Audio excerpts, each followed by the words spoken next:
Hello and welcome to the Sea of Startups, where we dive into the stories behind the startups in Southeast Asia. I'm your host, Kevin Brocklin, Managing Partner of Indelible Ventures.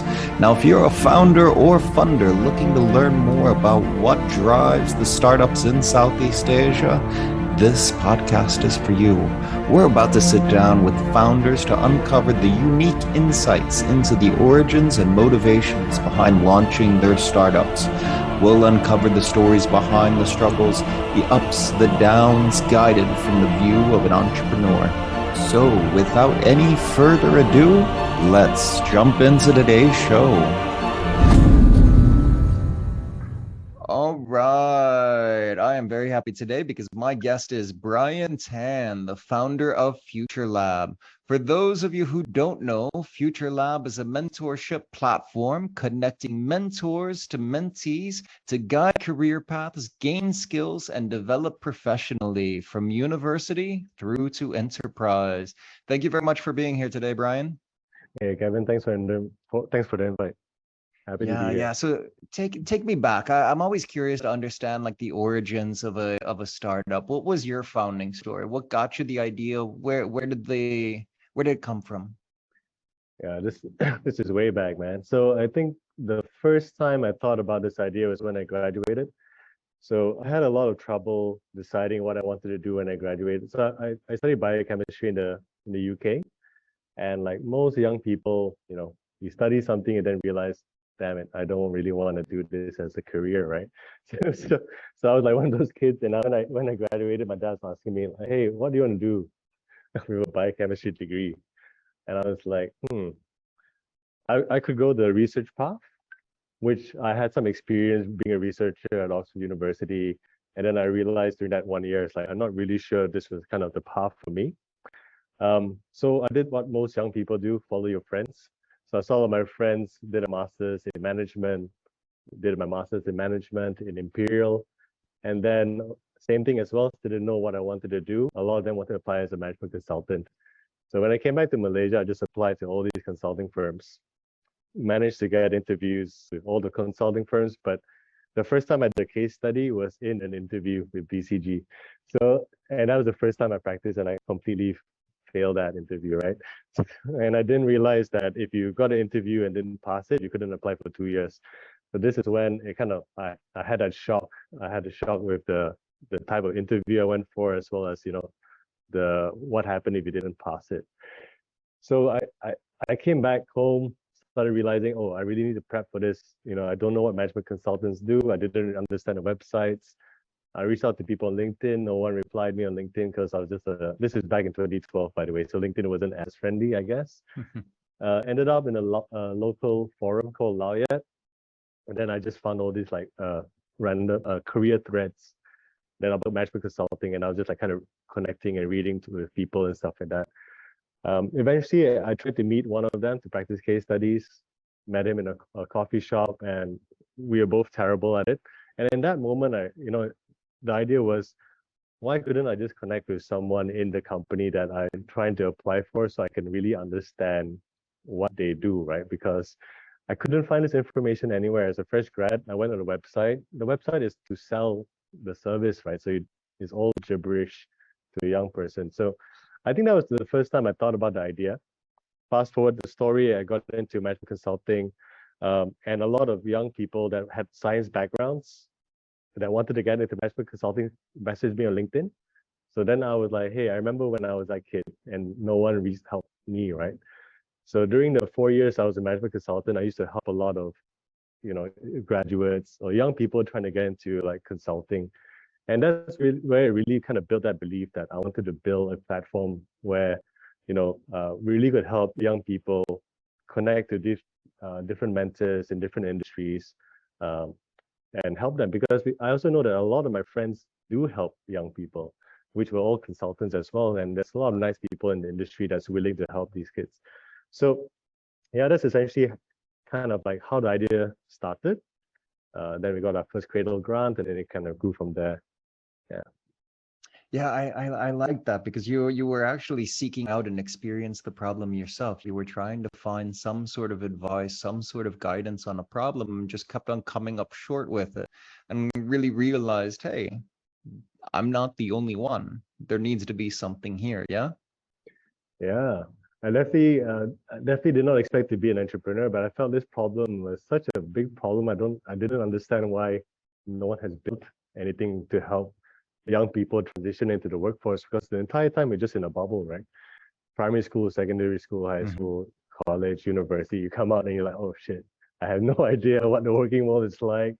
With digitalization as well, there's so many kind of different jobs, and coming from an Asian background, it's always a doctor, lawyer, engineer, accountant. So it's like we just have like such not much exposure like what's available to us. So I felt like as the world's evolving, there's definitely more jobs, but how much of that information is actually being transferred Hmm. to the young people so that they can decide, hey, I want to do this and I know how to do it, how to get there, right?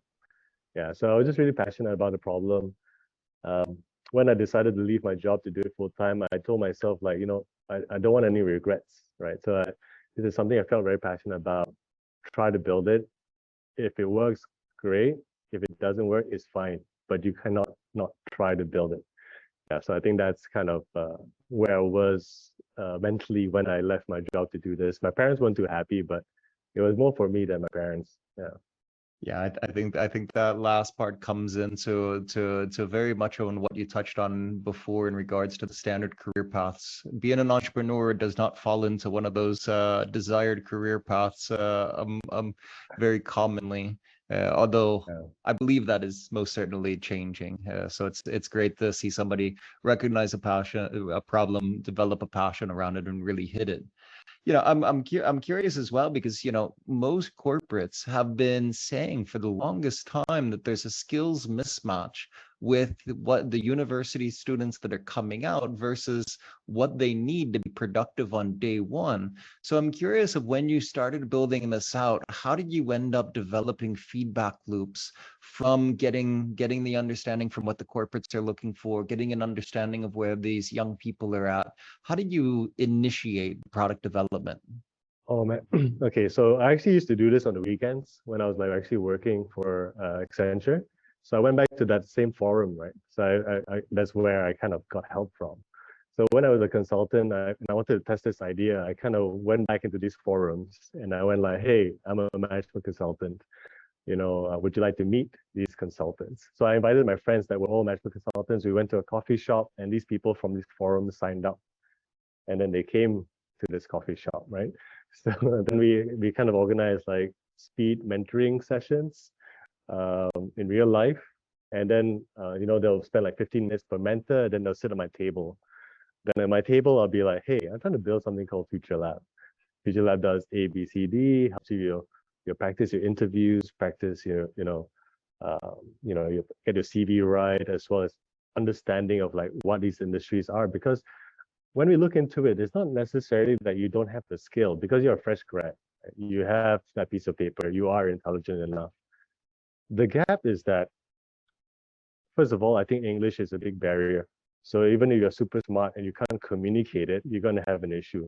So we realized that, hey, how do we help these people practice communicating about what they want, the career, the company, and their career progression.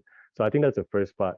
The second thing as well is like these young people don't know what skills were actually valuable, right? Because they kind of had it, they kind of know about it, but they didn't know how, like whether that could help them really get a job. So by working with actual mentors that are working in these positions, they already know what kind of skills are required. So they're already telling them, you need to learn this, you need to have these skill sets. So it's actually working with the mentors, actually, not really necessarily the HR teams. It's actually working with the product manager of the company, the senior Mhm. consultant of a company that is sharing that advice to a younger person. Yeah. Getting it direct from the source of somebody that Yeah. actually has the experience on what the day to day of a job actually involves, and saying, "Hey, I do this, this, and this. You should learn these skills if you want to do what I do." Yeah. Yeah, correct. Because at the end of the day, after you pass the HR part, you meet them. right? You meet Mm-hmm. those guys at the last interview because they're the ones that tell you whether they want you or not, right? So it's the HR system is more, systematic, right? You need to get a certain GPA, you got to come from an international university, so on and so forth. But there's always a problem between the person managing the team and HR because they, if you work for a very big company, so many different kind of roles and there's different personality types you need as well for the Mm-hmm. role. So if you could like bypass that HR system, speak to the end person that's going to give you the job or not, they can really tell you what they are looking for, right? In terms of the kind of personality, what it takes to be successful in this role because they live it. They are holding these positions, right? And also Okay. they have learned these skill sets, so they can even give you links of where they learned it for free, because maybe back in Mm-hmm. the day, they were already using these kind of resources. Sure, sure. So, okay, so clearly you've got the understanding of the use case. You've kind of let's say hacked your way into getting those initial test cases by inviting consultants out, bringing mentors in, and so on and so forth. But when it comes time to actually create systems around it and roll out an actual product, what went into actually building out the platform? As well, in the early days, you're often trying to prioritize because you want to do so much, but you can only prioritize a handful of things. So take me back to that early step into the thought process on how you got going. Yeah, so I use a concept called like design thinking. So, obviously, one of the big problems is that, as a founder, you might think you know the solution, right? You imagine in your head. But when I was thinking about this problem, I really just focused on, bits and pieces of it and slowly build as we look at user behavior. So the first version of FutureLab was basically, a directory of mentors. You can schedule a time with them. It launches a Google Hangout video call, jump into the call, have a chat. That was finished. So when we got our first grant, we just wanted to start with an MVP that does that, right? So because we even tested it before we built it. So remember the coffee shop thing I tell you about. I Mm-hmm. did it for a year, every week, every Oh, wow, month, one year doing the 1 coffee year. shop Yeah, get-togethers. one year, 1 Interesting. year. So every Wow. year, yeah. So that's because I wanted to apply for a government grant, so I had to collect the data, right? So Mm. every month I would organize this for accounting, engineering, oil and gas, and people came, right? So I was so convinced this works. So I even did it. I even tested doing it online. So I even did it in a way that, hey guys, why don't you guys stay home? Let's just do this online, right? So for me, I knew it would work. So like when I wanted to build the MVP, it was just that I just wanted to test that I could get mentors around Malaysia, connect them to mentees, and could speak to them. So that was like the first version of FutureLab, and we kind of work very closely with the mentors and mentees and try to understand how do we help bridge, you know, the learning part of it as well, right? So how do you get the feedback after every session? Like the mentors giving feedback for the mentees giving reflecting on the sessions as well. But what happened with and it was completely free. So like the first year that was just growing. And then what happened was a few of the mentors went like, hey Brian, I really like your product, but do you have like an enterprise version of this? And I was like, oh no, not really. It didn't even come to our mind that they needed it. So this was our first client, which was Magic. Mm-hmm. Magic was they're the Malaysian startup incubator. Now they've changed to Meranti. But essentially, I also went through their programs and as a startup founder. So they wanted to use our platform to mentor the other Malaysian startups. So, and they said they'll pay us 60,000 for it. So I was like, hey, that sounds great. So, You want to so, pay so me? Okay. yeah, that sounds great. So we built it in 2 weeks. It was really shit. But we just built it because hey, this is our first year. Let's try to build this thing. So we built it, integrated into the platform, and people started using it, right? And we used to go to Magic, and things would break, and everyone would be like, "That's the future team," and then they'll just complain about how bad our system was. But when we look at the data, we actually grew their mentoring sessions up because the way they used to do it was physical. You had to drive to Cyberjaya. to meet them there. And it's so far if you live in, Yeah, for those not familiar with Kuala Lumpur, Cyberjaya is like a 45-minute drive out of the city. It is not easy to get to. There's not public transportation that links you up there. It's not the easiest place to get to. yeah, it's not, right? So we solved that problem, right? We could actually get mentors just virtually like this, have a one-on-one call. So they've been a client for the last 5 years, so they've never not been a client since then. But we grew their sessions from like I think 50 mentoring sessions a year to around 2,000 a year through our system. So I think it's very much kind of working with the the users and also trying to make sure that there's an outcome to mentorship. Like, what are you trying to achieve, right? If you're trying to get a job, then making sure that the system can match you the right mentors, but also track that progress. Um, for for a startup incubator or a company that's trying to run talent development programs, making sure we can track and also remind people of having these sessions. Because one of the biggest pain points is the chasing people. Hey, did you do your session yet? Can you fill out the form? And then how do you collate all that data and then have a way to kind of study it, right? So yeah, so I think it's very much kind of just understanding and kind of working with uh, the, the early stage users and trying to build that part out. Yeah, it sounds like you're through natural evolution, you kind of ended up taking on new use cases because essentially, I mean, when you're starting off in the coffee shops, it's really like linking up university students. It's kind of that seasoned professional to young student mentor relationship, university to enterprise. But then you start evolving into Magic, which is more startup incubators, still a similar logic of trying to match up the expert with the person that's getting going as well, within the enterprise, as you noted, professional learning and development. So it really seems to have evolved into multiple use cases.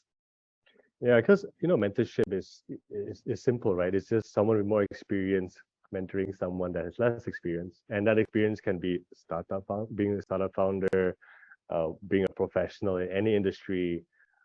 There's so many use cases for it. So how do we build a system to help facilitate mentorship in different use cases? And I think talent development, especially with the whole pandemic and the digitalization of like companies, is all about upskilling and reskilling, right? Is you can't find that kind of talent to hire in because we don't have that talent in the region.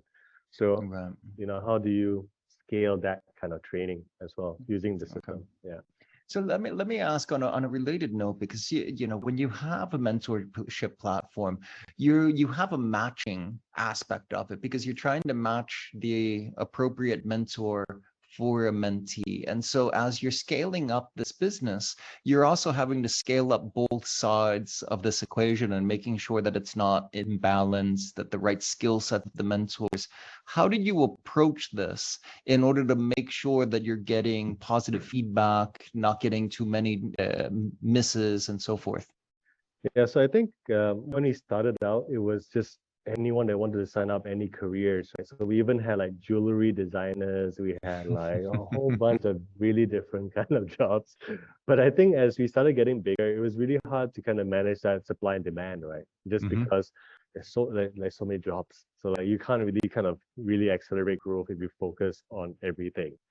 So I think the last year or 2 years ago, we started focus on the digital skills, especially during the pandemic, Mm-hmm. because the only jobs that could really grow was a digital job, so you can work from home.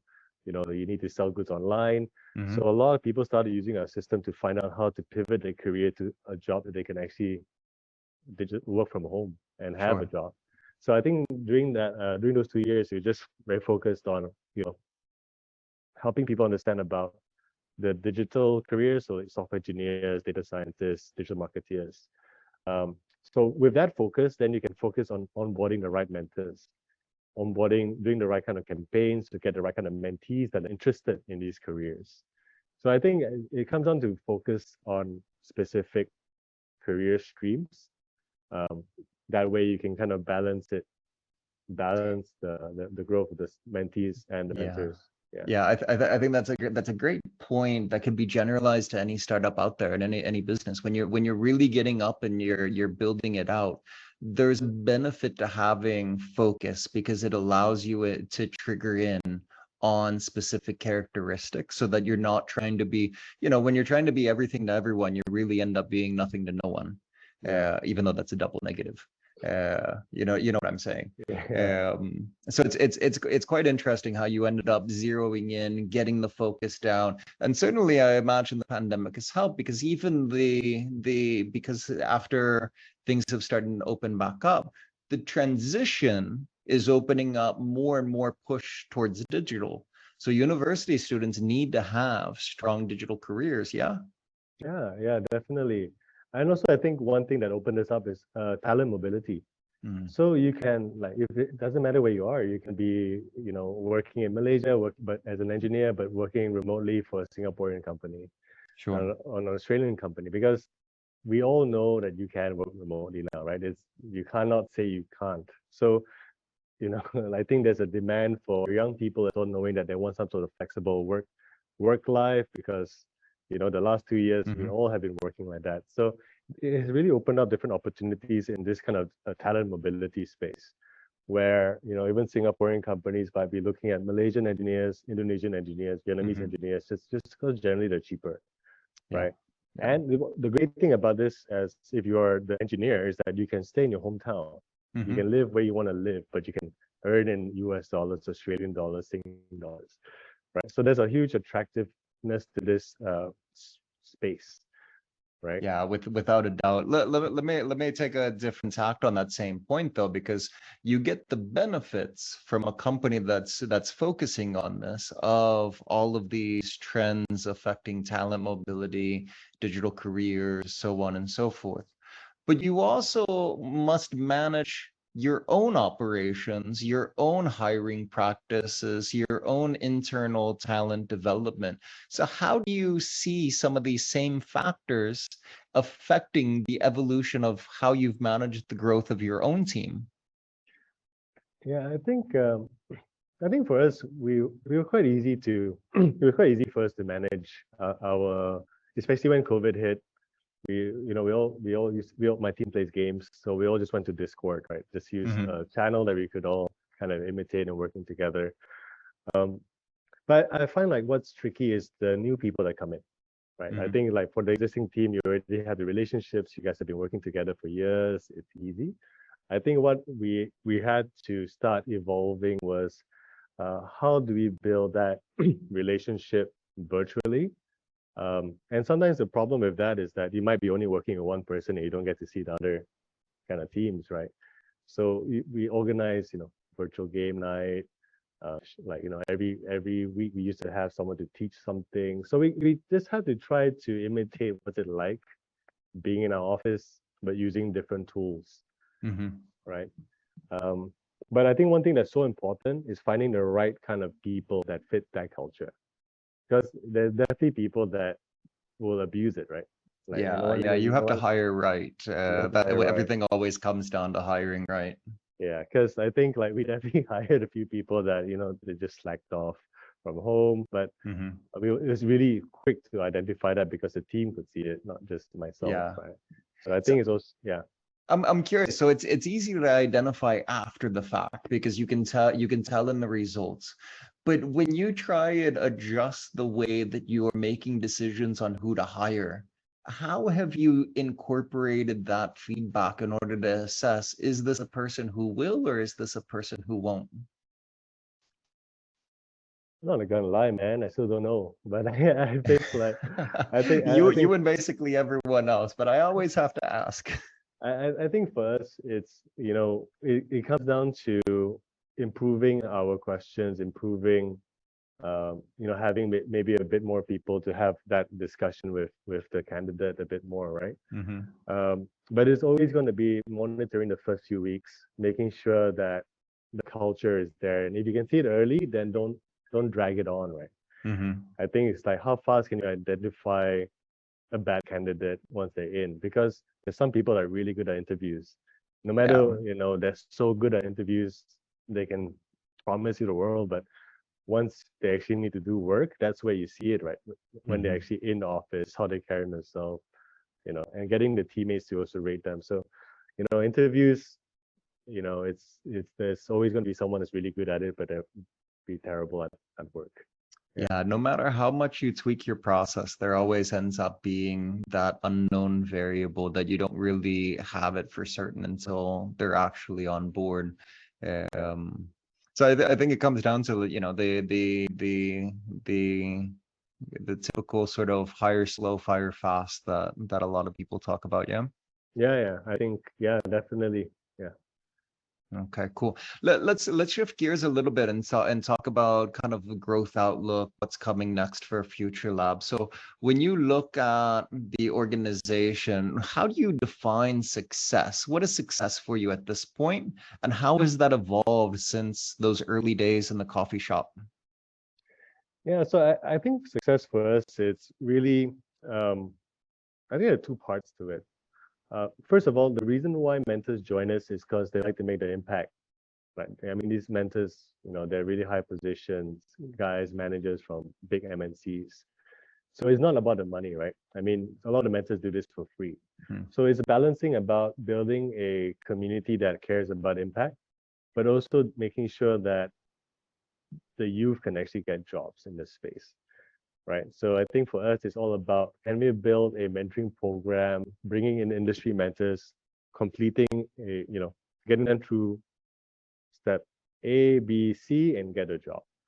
So I think it's all about focusing on really the learning experience for our mentees as well, and helping them understand what they want to do, why they want to do it, and then getting them to go through the steps to actually get that job.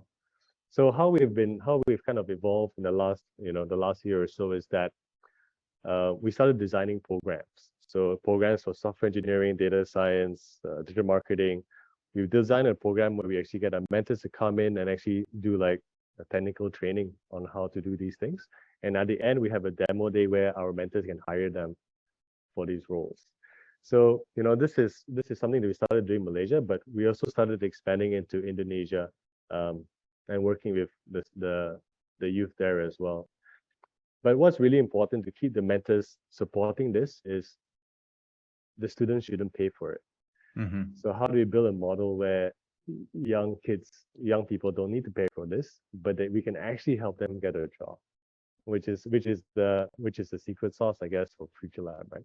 How do we build a system like that? Because if you look outside, everything is like you got to pay 10,000 ringgit to do this, 10,000, But how do you build a system where, as a young person, that you might not have the money, right? Because education is expensive, but it doesn't mean that you absolutely. can't be good in digital marketing, software engineering, because it's like a digital skill. So as long as you have someone that can teach you this skill, you can be good at it, right? So that's kind of like how we look on it, and also like how do we scale this up so we can help anyone anywhere, and you're not limited on the resources you have to become a good engineer, a good software, digital marketer, or a good data scientist. Yeah. Okay. Yeah, I'd have to imagine. I mean, if you're charging a student directly, the willingness of a mentor to do it for free would probably erode, because if you're getting paid for their specific activities directly, it creates a complication. The feel good aspect on behalf of the mentor becomes a little bit less, I imagine. Yeah. Yeah. So, and I think because we also work with like corporates to do programs. So when we invite our mentors into these programs, that we also train and certify our mentors. So when they come into these programs, we actually give them gratuity as well. So mentors can earn money on FutureLab, but these will be when we sell our software and our programs to a big corporate. Right. So not the students. There's some corporation who has the pockets and the wherewithal and needs the skills from the mentor, and therefore there's an appropriateness to it. Correct. So yeah, so I think we we do want to launch a gig economy for mentors as well, because we want them to be involved in certain other programs that the corporates are sponsoring. So we build that for them. But in terms of our career accelerator, it's all about how can these kids go through this program for free, and how do we monetize it from the corporate side. Okay. And obviously there's a bit of a social impact that will come out of the student side, specifically as you see impacts on employability, etc. Are you tracking and managing those figures? And as the scales up, is that going to be an important say, marketing component in order to promote what you're doing for the local ecosystems here in Malaysia, Indonesia, and what other countries do you start expanding to as well? Yeah, so I think that's also the reason why we focus, right? When it was just doing everything, sometimes it's just a conversation, right? It wasn't even like directed towards a job. So I think the last year or so we started focusing on building all these metrics to track, first of all, the pedagogy side of things, right? Are they learning? Are they getting better in certain key skills? But and then at the end of the day, we're looking at how many of them get hired, how many of them get interviews, um, and also I think clarity in what they want to do, because I think young people have all the skills they need to do whatever they want, right? They're well educated. What we find with younger people is just they have no idea what they want to do. So what the first part for us is clarity in what they want to do.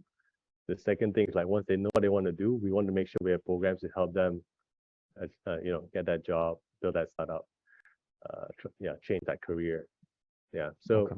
for us, we are tracking all these key metrics for that. Yeah. Okay. And out of curiosity, since we're on the topic of metrics, oftentimes when you're managing a business, you can end up filling up massive spreadsheets. The number of different metrics that you can look at can expand rather substantially. But have you narrowed it down to perhaps one or a few metrics that are the most important that you track on a regular basis? Yeah, definitely. I think it's really interesting because Matrix, as you're developing a company, right, you start tracking everything, Mm. right? And it just gets really, really messy because it's like just so much things, right? But one thing we just recently did, which was something that, I wanted to try was I actually got everyone in the team to tell us, what is the biggest problem in FutureLab? So actually everyone from the product side to the community side, marketing side, they just basically wrote down everything. And from there, we actually identified three key objectives for us, right? For one is, career accelerator applicants. The second one is activation of users and also retention of users. And the way that we did this was very interesting because it gets alignment in everything, in everyone as well. It's not just me telling you what is the key matrix and then you just doing it because I say so. I think what's really powerful about setting a key matrix is if your team buys into it and really believes this is the key matrix. So I think, yeah, so I think this is something we tried and I definitely getting a lot of results from it just because the buy-in wasn't from me. I wasn't telling them what the key metric is, but we had to kind of look into like, hey guys, we're tracking all of this, but there's so much data now for us to go through every single one. It's not really the key metric anymore. Sometimes it's just a team metric. But what is the company's key metric as a whole company? So we picked a few metrics that all of us can work towards. The product team, the marketing team, the ops team, that is the company's key metric. Yeah. So I think we narrowed down to 3 or 4 key metrics for the rest of the year. And I think as we solve these problems, there'll be other things that we'll add on and change because there's no longer a big issue for us. Yeah, I think it's the same as the feature offering that you were talking about and the different types of skills and careers. It comes back to focus. When you have too many metrics that you're trying to analyze, it's hard to really understand the levers and drivers because there's just too many that are going on. There needs to be a level of focus, especially at the management level. Yeah. Yeah, definitely. And also sometimes it's hard for the team to see how it's connected, right? Especially if everyone has a different kind of matrix, right? But because there's a bigger picture, but they might not see how it fits. Yeah. So if you focus it and everyone knows this is the key matrix, then everyone is working towards this, right? And that's kind of, and I think when the team gets bigger, it's all about alignment and they can drive them forward towards it. Okay. Yeah. I find the role of a founder changes over time. It's just a bit more like how do you enable the team to figure it out and move towards it themselves, right? Right. Delegation as opposed to like in the early days, you're rolling up your sleeves, you're arranging the as with the coffee shop days, you're getting into every single aspect, but you can't do it forever. That doesn't scale. So I think that's kind of like our realization now as we are going through the Series A to expand to new countries. I can't come in here and tell you, hey, these are the main problem. The team needs to know this is the problem. Absolutely. Then they can come up with their own solution because every country will be different, right? Like, Yeah. let's say we want to expand to Indonesia, it's a new market, a new environment. There's so many different things, but I can't be in two places or three places at the same time. Yeah, and you need to be able to train a leadership team underneath you to take the responsibility, take the charge, be able to analyze and understand as well, because you need to be able to ultimately give them more and more responsibility as the organization grows. That's definitely a fantastic point. Let me ask you, so in staying on kind of the theme of metrics and so forth, there's levers and drivers of the things that are going to move those measures, right? What is one specific thing, whether it's an activity, a decision, an area of focus, that you must get absolutely right in order to hit your targets? One matrix to get exactly right, or one thing? One specific, like an activity or a decision, or maybe a Yeah. focus area that's the main thing that you need in order to hit your targets for, say, let's go out 12 months or Yeah. 2 years, one of the two. Humanizing the product. Mm, I think mentorship is a very relationship kind of, you're speaking to a random stranger, right? Like, how do you build that relationship? You got to find a mentor as well. mm, So I think, like, as we get bigger and we have different countries using it, localization of language is one big yeah. thing, right? We find that the mentees that can't get jobs, sometimes it's English, Mm. because the system has been built in a way that they speak Malay the entire degree, and then suddenly you need to go for a job as in English, right? Yeah, not so easy, and certainly as you expand into Indonesia, it's the English isn't as predominant across skill levels. Correct. um, Yeah. So and first, same will be with most other countries that you end up expanding into.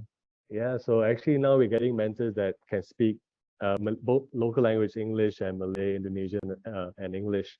This way, but we also train the mentors in that, these mentees, they're smart, they're ambitious, but you need to help them understand that to build a confidence in speaking English, because you want to apply for any of these tech jobs, it's going to Yeah. be in English. Any MNC is going to be in English, right?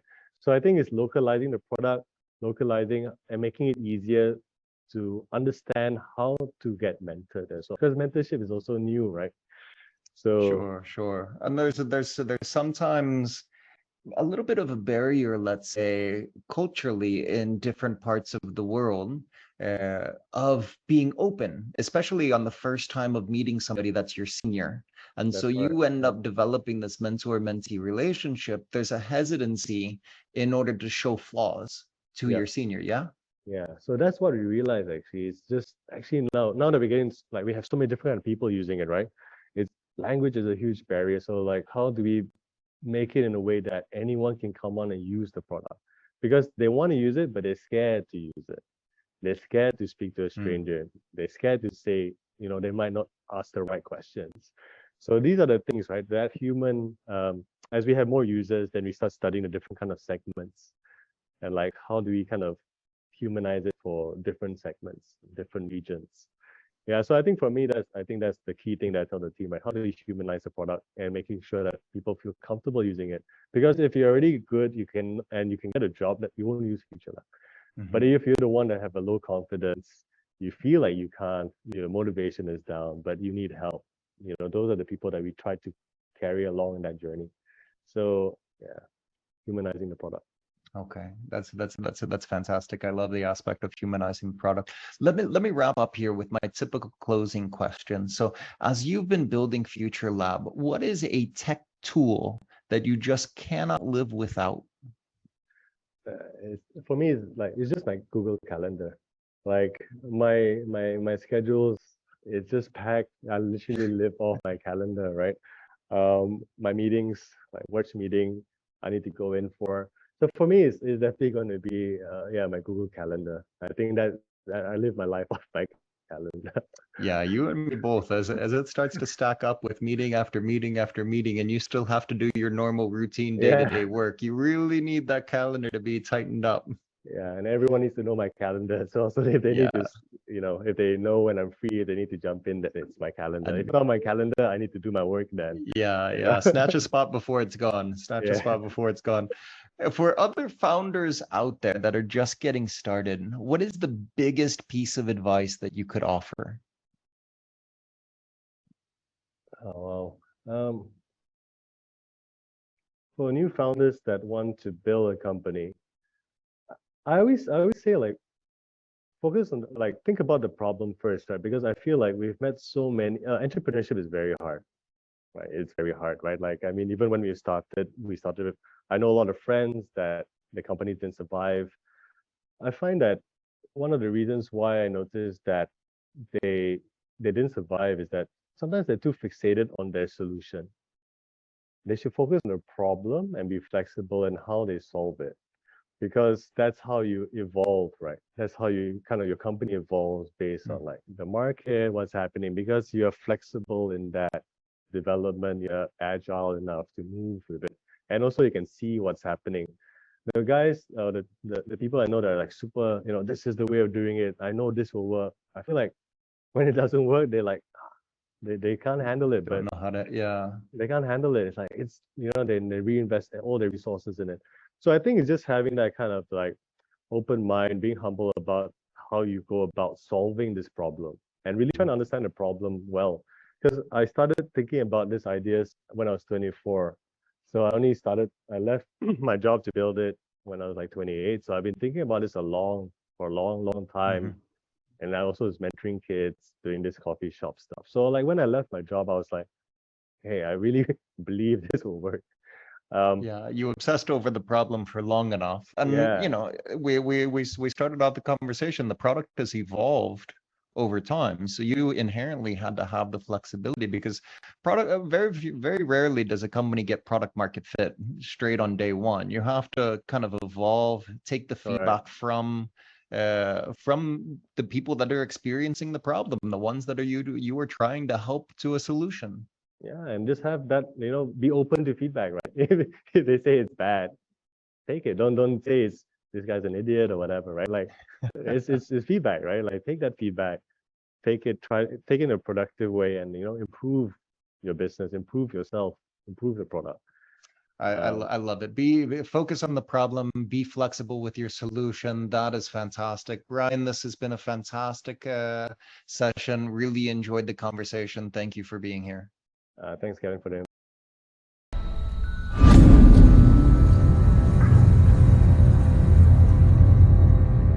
All right, that wraps it up for another fantastic episode of the Sea of Startups. If you've enjoyed this episode, please share it with a friend. Go onto iTunes or wherever you get your podcasts and leave us a review. It's the best way for us to get discovered and to have these startup stories reach a broader audience. If you have any suggestions or would like to get in touch, you can email me at kevin@indelible.vc. As always, I'm your host, Kevin Brockland from Indelible Ventures, and this is the Sea of Startups.